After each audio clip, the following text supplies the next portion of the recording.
So as you can hear, it's raining outside, but good day to be working on the bike. So we've put all the fairing on just to see what it looks like. So this is going to be the finished product.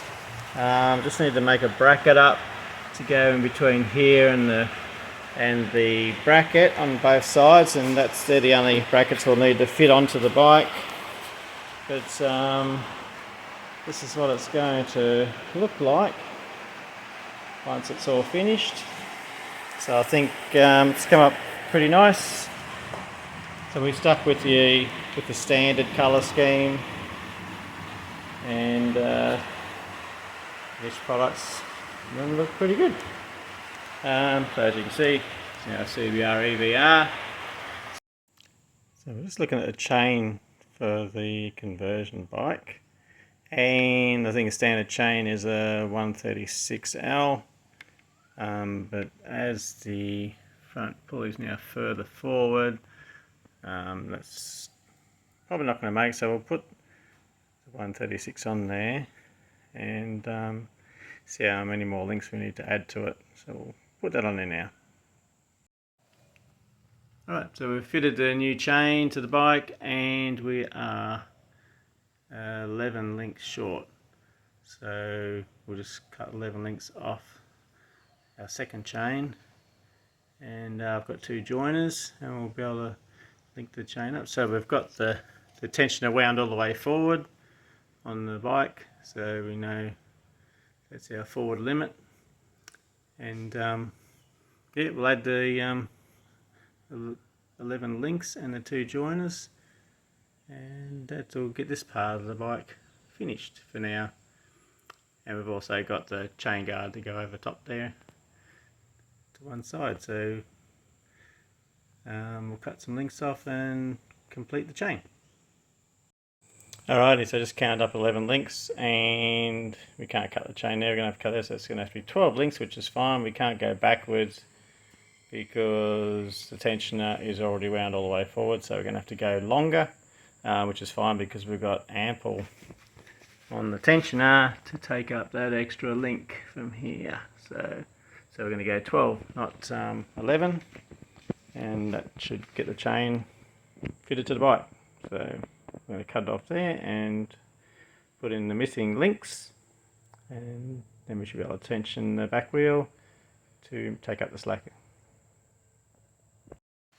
Okay, so we've got one joining link on, so that's all been greased, and the O-rings and everything all fitted into it.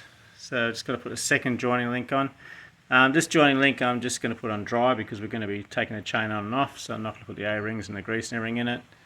I've got a spare link here, I'll use that one, and we'll see how it tensions up and how it rotates on the wheel and the front sprocket. So let's put that one on, and then we'll retension the chain. Right, so as you can see the chain's a bit slack, so I've got the 14 and 12mm spanners here to tighten it on the bolts at the back there, so we'll match the marks on both sides and pull the chain up. Right, so we've got the chain all tensioned up now. Still got movement in the chain there. We play by ear. It's clearing all the frame structure. Still got room on the tensioner for any future stretching of the chain. The chain's not hitting on anything, so everything's all well clear. So yeah, the boys did a really good job of doing all engineering work to make sure everything was clear. And there we go, that's the chain guard fitted. So everything fits on there nicely.